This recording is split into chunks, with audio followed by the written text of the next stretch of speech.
그렇지, 나, Chả là một cái luôn đâu có thích của thế.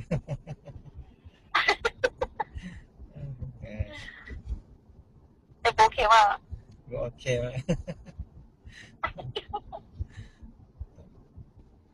Em lúc đó tao lúc đó.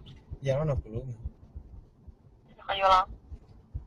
Tí vấn đề thế mà. Ờ. Yeah. Em bây giờ tôi chơi rồi một cái lúc hậu mà.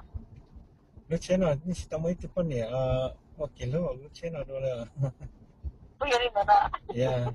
Cái tôi, con này là, ứ là cái gì tao xin nhau lúc chế nó mà.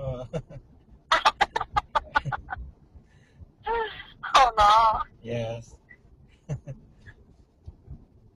Cái the first Thế one, cũng yeah. là mặt máy này ạ. Yeah. Cái phần nhà, wow, được có chế thế. Ôi thầy. First time, Ừ. đầu tiên này. Dạ, bà có đây thật. Ờ,